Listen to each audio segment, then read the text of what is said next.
नमस्ते बच्चों, मेरा नाम लखी आहूजा है। मैं आपको कक्षा 11 की समाजशास्त्र का अध्यापन करवा रही हूँ।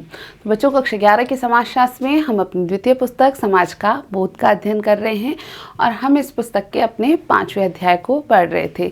हमारी पुस्तक के 5वें अध्याय का नाम है भारतीय समाजशास्त्री और हम इस अध्याय के अब तक 2 भाग पूर्ण कर चुके हैं। आज हम इस अध्याय के तीसरे भाग को प्रारंभ करने जा रहे हैं। इस तीसरे भाग में हम बात करने वाले हैं ध्रुजटी प्रसाद मुखर्जी यानी डीपी मुखर्जी की।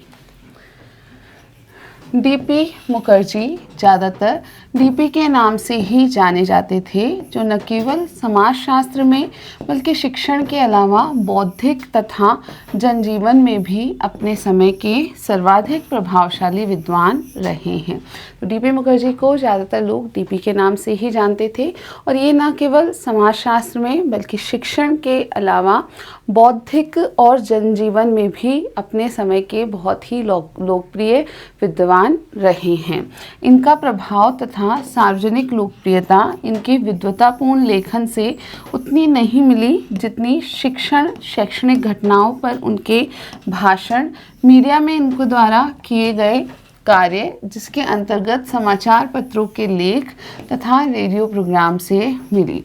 तो डीपी की जब हम बात करते हैं तो इनका प्रभाव सार्वजनिक लोकप्रियता इनके विद्वतापूर्ण लेखन से उतनी नहीं रही जितनी कि अन्य माध्यमों जैसे शैक्षणिक घटनाओं पर जो उनके भाषण प्रस्तुत होते थे, मीडिया में उनके द्वारा किए गए जो भी वक्तव्य थे, इसके अंतर्गत उनके समाचार पत्रों के लेख थे और उनके रेडियो प्रोग्राम भी इसमें शामिल थे।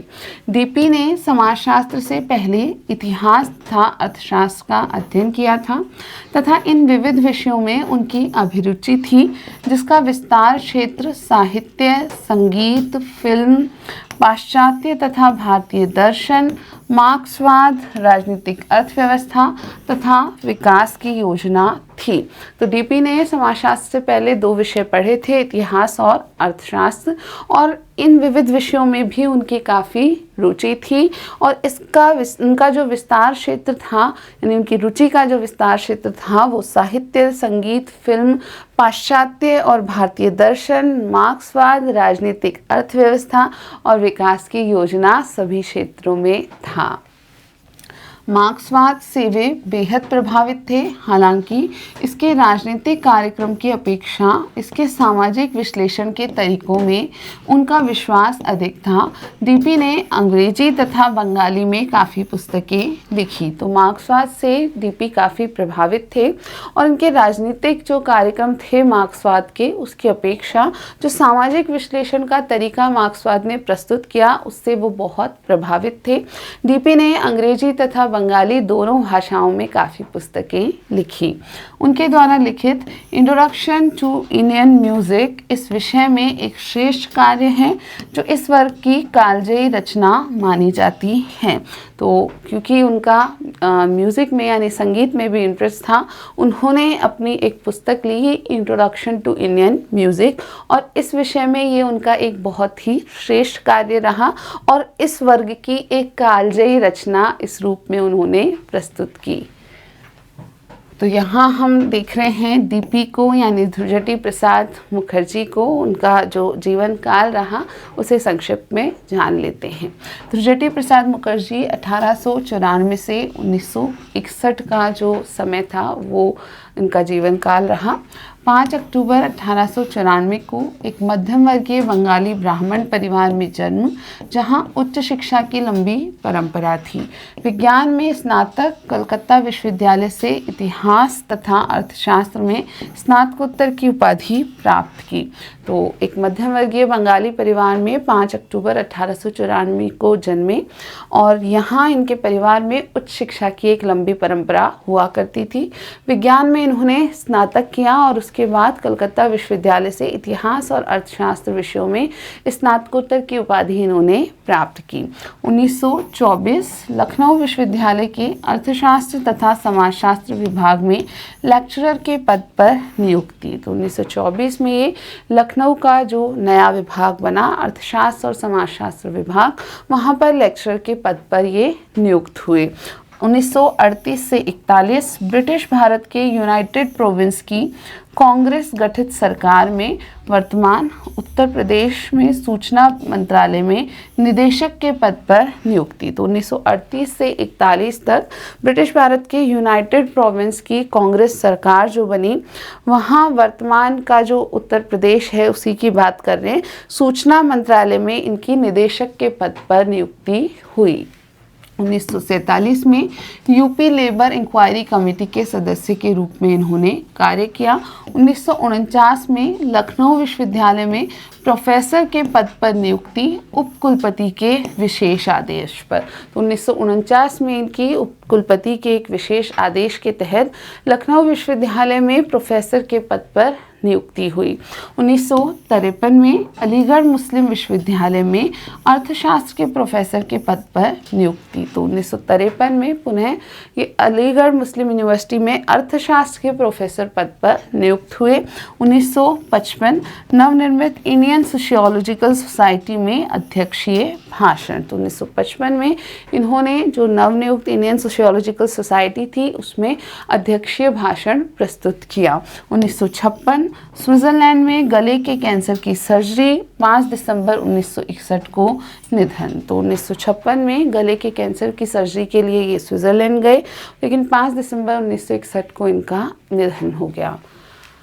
परंपरा एवं परिवर्तन पर डीपी मुखर्जी के विचार। तो डीपी मुखर्जी ने अपने विचार परंपरा तथा परिवर्तन के संदर्भ में प्रस्तुत किए। ये क्या थे, आइए जानते हैं।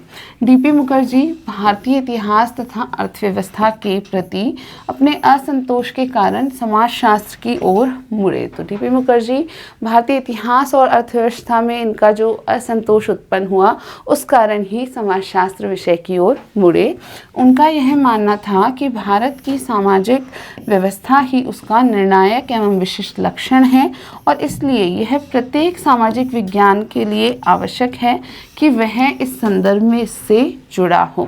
तो डीपी का ये मानना था कि भारत की सामाजिक व्यवस्था ही इसका निर्णायक और एक विशिष्ट लक्षण है और इसलिए यह प्रत्येक सामाजिक विज्ञान के लिए आवश्यक है कि वह इस संदर्भ में इससे जुड़ा हो। यानी भारत की जो सामाजिक व्यवस्था है उस संदर्भ में प्रत्येक सामाजिक विज्ञान जुड़ा होना चाहिए। भारतीय संदर्भ में निर्णायक पक्ष उसका सामाजिक पक्ष है। इतिहास, राजनीति तथा अर्थशास्त्र पश्चिम के मुकाबले भारत में कम विकसित थे, उसका सामाजिक आयाम अधिकाधिक विकसित था। तो भारतीय संदर्भ में जो निर्णायक पक्ष है वो उसका सामाजिक पक्ष है। इतिहास, राजनीति और अर्थशास्त्र जो थे ये पश्चिम के मुकाबले हमारे देश में भारत में काफ़ी कम विकसित थे और उसका सामाजिक आयाम यानी इन सब का सामाजिक आयाम जो था वो काफ़ी अधिक विकसित था।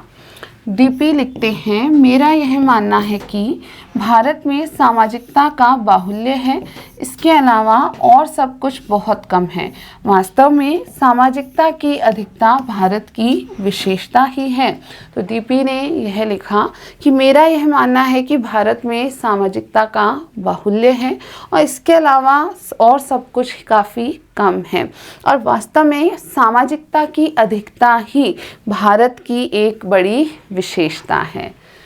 भारत का इतिहास, इसका अर्थशास्त्र, यहाँ तक कि इसका दर्शन सामाजिक समूहों के इर्द गिर्द घूमता है। ज़्यादा से ज़्यादा यह भी कह सकते हैं कि यह समाजीकृत व्यक्तियों के इर्द गिर्द है, ऐसा मैं महसूस करता हूँ। मुखर्जी 1955। भारत का इतिहास, इसका अर्थशास्त्र, यहाँ तक कि इसका दर्शन भी सामाजिक समूहों के इर्द गिर्द घूमता है, ये मानना था डीपी मुखर्जी का। ज़्यादा से ज़्यादा यह भी कह सकते हैं कि सामाजीकृत व्यक्तियों के इर्द गिर्द ही यह है और ऐसा मैं महसूस करता हूँ। डीपी मुखर्जी ने इस प्रकार अपने विचार व्यक्त किए। भारत में समाज की केंद्रीय स्थिति को देखते हुए भारतीय समाजशास्त्री का यह प्रथम कर्तव्य था कि वह सामाजिक परंपराओं के बारे में पढ़े तथा जाने। तो भारत में समाज की इस केंद्रीय स्थिति को ध्यान में रखते हुए डीपी मानते थे कि भारतीय समाजशास्त्री का यह प्रथम कर्तव्य होता है कि वह सामाजिक परंपराओं के बारे में पढ़े और उनके बारे में जाने। डीपी के लिए परंपरा का अध्ययन केवल भूतकाल तक ही सीमित नहीं था, बल्कि वह परिवर्तन की संवेदनशीलता से भी जुड़ा था। डीपी मानते थे कि परंपरा का अध्ययन जो है यह सिर्फ पिछले समय में या भूतकाल में ही सीमित नहीं है, बल्कि वह परिवर्तन की संवेदनशीलताओं से भी जुड़ा हुआ है। अतः परंपरा एक जीवंत परंपरा थी जिसने अपने आप को भूतकाल से जोड़ने के साथ ही साथ वर्तमान के अनुरूप भी ढाला था और इस प्रकार समय के साथ अपने आप को विकसित कर रही थी। तो परंपरा वास्तव में एक जीवंत परंपरा थी जिसने अपने आप को भूतकाल से, पुराने काल से जोड़ने के साथ साथ वर्तमान के अनुरूप भी ढाला था और इस प्रकार समय के साथ परंपरा ने अपने आप को विकसित किया है। जैसा कि उन्होंने लिखा, सिर्फ भारतीय समाजशास्त्री के लिए एक समाजशास्त्री होना काफ़ी नहीं होता है, बल्कि उसकी प्रथम आवश्यकता एक भारतीय होना है, क्योंकि वह लोकरीतियों, रूढ़ियों, प्रथाओं तथा परंपराओं से जुड़कर ही अपनी सामाजिक व्यवस्था के अंदर तथा उसके आगे क्या है को समझ पाएगा। तो उन्होंने लिखा कि सिर्फ भारतीय समाजशास्त्री के लिए समाजशास्त्री होना काफ़ी नहीं है, बजाय इसके उसकी प्रथम आवश्यकता है एक भारतीय होना, क्योंकि उसे लोकरीतियों, रूढ़ियों, प्रथाओं और परंपराओं से जुड़कर ही अपनी सामाजिक व्यवस्था के अंदर क्या है, उसके आगे क्या है, इसको समझने का कार्य करना होगा। इस विचार को ध्यान में रखते हुए उनका मानना था कि समाजशास्त्रियों को भाषा को सीखना तथा भाषा की उच्चता, निम्नता और संस्कृति की पहचान हो, न केवल संस्कृत, फारसी अथवा अरबी भाषाएं बल्कि स्थानीय बोलियों की भी जानकारी हो। तो इस विशिष्ट कार्य को करने के लिए डीपी मानते थे कि समाजशास्त्रियों को भाषा सीखनी होगी और भाषा की उच्चता, निम्नता या संस्कृति की पहचान होना सबसे बड़ी बात है। यानी भाषा की उच्चता, निम्नता यहाँ पर नहीं कार्य करती है और न केवल संस्कृत, फारसी या अरबी भाषाएं ही सीखनी होंगी, बल्कि संस्कृति को जानने समझने के लिए, उसकी पहचान के लिए स्थानीय बोलियों की जानकारी होना भी आवश्यक है। डीपी ने यह तर्क दिया कि भारतीय संस्कृति तथा समाज पाश्चात्य अर्थ में व्यक्तिवादी नहीं है। तो बिल्कुल डीपी ने इस प्रकार तर्क प्रस्तुत किया कि हमारी भारतीय संस्कृति और समाज जो है वो जिस प्रकार पाश्चात्य अर्थ में व्यक्तिवादी लोग हुआ करते हैं या व्यक्तिवादी संस्कृति है, उस प्रकार हमारी भारतीय संस्कृति व्यक्तिवादी नहीं है। एक औसत भारतीय की आकांक्षाओं का रूप कम या अधिक उसके सामाजिक सांस्कृतिक वर्ग द्वारा तय किया जाता है और वह शायद ही उससे विचलित होता है। तो एक औसत भारतीय की जो आकांक्षाएं हैं, जो इच्छाएं हैं, उनका रूप कुछ कम या कुछ अधिक मात्रा तक उसके सामाजिक सांस्कृतिक वर्ग द्वारा ही तय कर दिया जाता है और वह शायद ही इससे विचलित होता है, यानी इस बात से उस व्यक्ति पर कोई खास प्रभाव नहीं पड़ता है। अतः भारतीय सामाजिक व्यवस्था की दिशा मुख्यतः समूह, संप्रदाय तथा जाति के क्रियाकलापों द्वारा निर्धारित होती है, न कि स्वैच्छिक व्यक्तिगत कार्यों द्वारा। तो भारतीय सामाजिक व्यवस्था की जो दिशा है वह समूह, संप्रदाय तथा जाति के द्वारा निर्धारित होती है, बजाय स्वैच्छिक व्यक्तिगत कार्यों द्वारा। हालांकि स्वैच्छिकता ने शहरी मध्यम वर्ग को प्रभावित करना शुरू कर दिया था, लेकिन इसके आने से भारतीय समाज को अध्ययन के लिए एक रोचक विषय मिल गया था। डीपी ये भी मानते थे कि स्वैच्छिकता ने अब शहरी मध्यम वर्ग को प्रभावित करना शुरू कर दिया था, लेकिन इसके आने से भारतीय समाज को अध्ययन के लिए एक और रोचक विषय प्राप्त हो गया था। परंपरा शब्द का मूल अर्थ संचारित या प्रेषित करना है। डीपी ने इस ओर ध्यान आकर्षित किया। तो परंपरा पर डीपी ने जो कार्य किया वहाँ उन्होंने बताया कि इस परंपरा शब्द का जो मूल अर्थ है वह है संचारित या प्रेषित करना, और इस ओर उन्होंने सभी का ध्यान आकर्षित किया। इसका समतुल्य संस्कृत शब्द परंपरा है, जो कि उत्तराधिकार अथवा आतिथ्य है, जिसका मूल आधार वही है जो इतिहास का है। तो इस परंपरा का जो समतुल्य संस्कृत शब्द है वह भी परंपरा है और इसका अर्थ है उत्तराधिकार या आतिथ्य, और इसका मूल आधार वही होता है जो कि इतिहास का होता है। अतः परंपरा की मजबूत जड़ें भूतकाल में होती हैं और उन्हें कहानियों तथा मिथकों द्वारा कहकर और सुनकर जीवित रखा जाता है। तो डीपी मानते थे परंपरा की जो मजबूत जड़ें हैं वे भूतकाल में उपस्थित होती हैं और उन्हें कहानियों और विभिन्न मिथकों द्वारा कहकर और सुनकर ही जीवित रखा जाता है। हालांकि परिवर्तन भी भूतकाल से उसके संबंध को नहीं तोड़ पाया, बल्कि यह अनुकूलन की प्रक्रिया को इंगित करता है और विभिन्न परिवर्तन भी भूतकाल से जो परंपरा का संबंध है उसको नहीं तोड़ पाए हैं, बल्कि ये परिवर्तन जो है ये अनुकूलन की प्रक्रिया को इंगित करता है कि किस प्रकार परिवर्तन के साथ परंपराएं भी ढलती जाती हैं, अनुकूलित होती जाती हैं।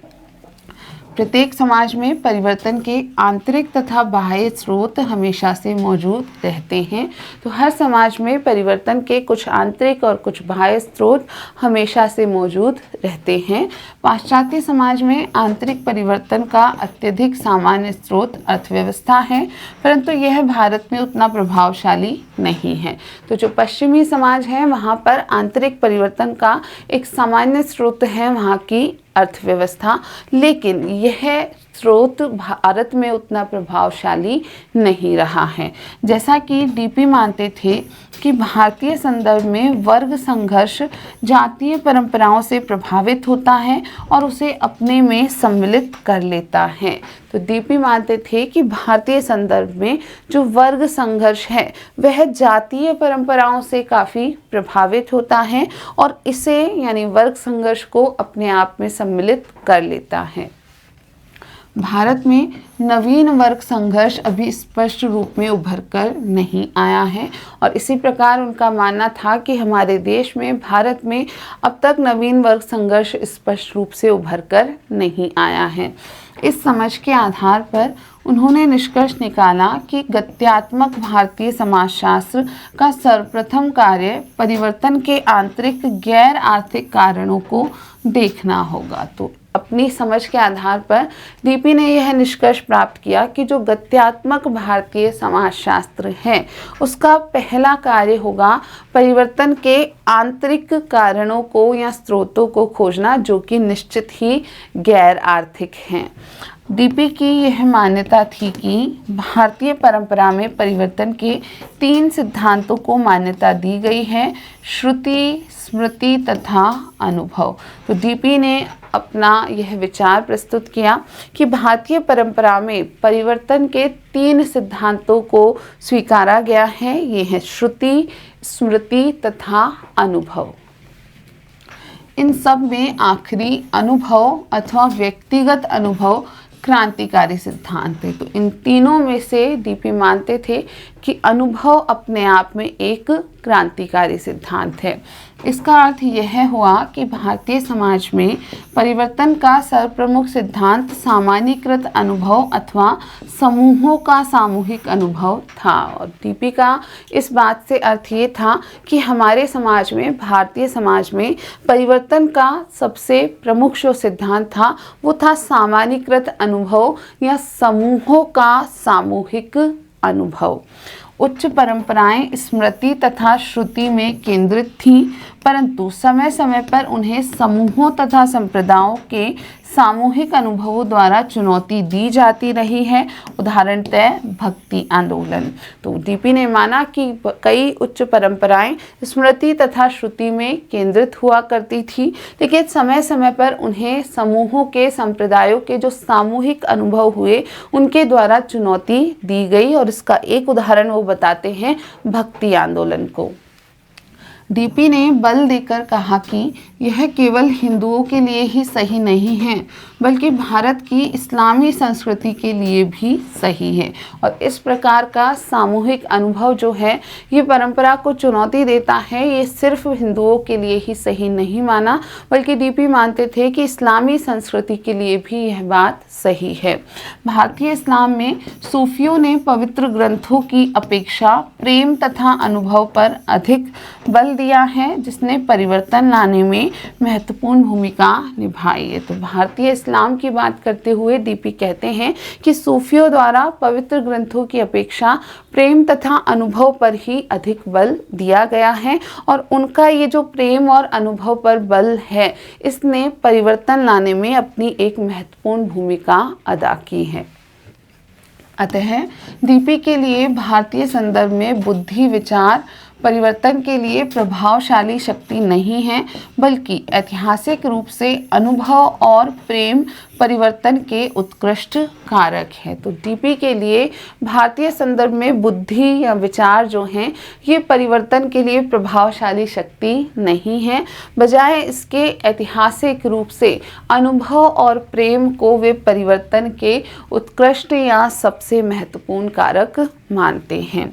भारतीय संदर्भ में संघर्ष तथा विद्रोह सामूहिक अनुभवों के आधार पर कार्य करते हैं। साथ ही डीपी मानते हैं कि हमारे भारतीय संदर्भ में संघर्ष और विद्रोह भी जो हैं ये सामूहिक अनुभवों के आधार पर ही कार्य करते हैं, परंतु परंपरा का लचीलापन इसका ध्यान रखता है कि संघर्ष का दबाव परंपरा को बिना तोड़े उनमें परिवर्तन लाए। लेकिन परंपराओं का जो लचीलापन है वह इस बात का ध्यान रखता है कि संघर्ष का जो दबाव पड़ रहा है वह दबाव परंपरा को बिना तोड़े ही उनमें कुछ परिवर्तन कर जाए। अतः हम देखते हैं कि किस प्रकार प्रभावी रूढ़िवाद को लोकप्रिय विद्रोहों द्वारा चुनौती दी जाती है, जो आगे चलकर रूढ़िवाद को परिवर्तित करने में सफल तो हो जाती हैं, परंतु ये परिवर्तन आखिरकार परंपरा में अवशोषित कर लिए जाते हैं। तो इस प्रकार हम देखते हैं कि किस प्रकार से जो प्रभावी रूढ़िवाद हैं इन्हें लोकप्रिय विद्रोहों द्वारा एक चुनौती प्रस्तुत की जाती है, लेकिन आगे चलकर ये जो हम कहें एक प्रकार के विद्रोह होते हैं ये रूढ़िवाद को परिवर्तित करने में सफल तो होते हैं, लेकिन ये परिवर्तन जो है ये आखिरकार वहाँ की जो पहले से चल रही परंपरा है उसी परंपरा में अवशोषित हो जाते हैं, उस परंपरा को पूर्णतः परिवर्तित नहीं कर पाते हैं। यह चक्र लगातार अपने आप को दोहराता रहता है और इसी प्रकार का चक्र लगातार ही अपने आप को दोहराता रहता है। परिवर्तन की यह प्रक्रिया जहाँ संघर्ष परंपरा की सीमाओं में रहता है, ठेठ जातिगत समाज का लक्षण है, जहां वर्गों के बनने तथा वर्ग चेतना को अवरोधित कर दिया गया है। तो परिवर्तन की ये जो प्रक्रिया है जहां संघर्ष सिर्फ परंपरा की सीमाओं में ही रह जाता है, यह ठेठ जातिगत समाज का लक्षण है जो कि हमारे भारतीय समाज में व्याप्त है। और हम यहाँ देखते हैं कि वर्गों के बनने और वर्ग चेतना की जो प्रक्रिया होती है उसे जातिगत समाज में अवरोधित कर दिया जाता है। डीपी के परंपरा और परिवर्तन संबंधी विचारों ने पाश्चात्य देशों से बिना सोचे समझे बौद्धिक परंपराओं को ग्रहण करने के कारण विकास योजनाओं जैसे संदर्भों की भी आलोचना की। तो डीपी के ये जो परंपरा और परिवर्तन संबंधी विचार रहे, इन्होंने पाश्चात्य देशों से बिना सोचे समझे बौद्धिक परंपराओं को जो ग्रहण किया जाता था और विकास की योजनाएं जो बौद्धिक संदर्भों से विकास की योजनाएं जो पाश्चात्य संदर्भों से भारत में लागू की जा रही थी, उन सभी संदर्भों की भी डीपी द्वारा आलोचना की गई। परंपरा को न तो पूजना चाहिए और न ही इसको अनदेखा करना चाहिए। ठीक उसी प्रकार जैसे आधुनिकता आवश्यक तो है लेकिन अंधानुकरण के लिए नहीं। तो डीपी का मानना था कि परंपरा को न तो पूजा जाना चाहिए और न ही इसे अनदेखा कर देना चाहिए। और एक उदाहरण के रूप में कहते हैं कि जैसे आधुनिकता आवश्यक तो है लेकिन अंधानुकरण के लिए आधुनिकता की आवश्यकता नहीं है या उसका अंधानुकरण नहीं होना चाहिए। डीपी परंपरा के समीक्षक थे जो उन्हें विरासत में मिली थी और साथ ही वे आधुनिकता के प्रशंसक आलोचक भी थे, जिसके कारण उनके स्वयं के बौद्धिक परिप्रेक्ष्य को आकार प्राप्त हुआ। तो इस प्रकार हमने देखा कि डीपी परंपरा के समीक्षक तो थे ही, जो परंपरा उन्हें विरासत में मिली थी, लेकिन इसके साथ ही वे आधुनिकता के प्रशंसक आलोचक भी थे, जिसके कारण उनके स्वयं के बौद्धिक परिप्रेक्ष्य को एक निश्चित आकार प्राप्त हुआ था।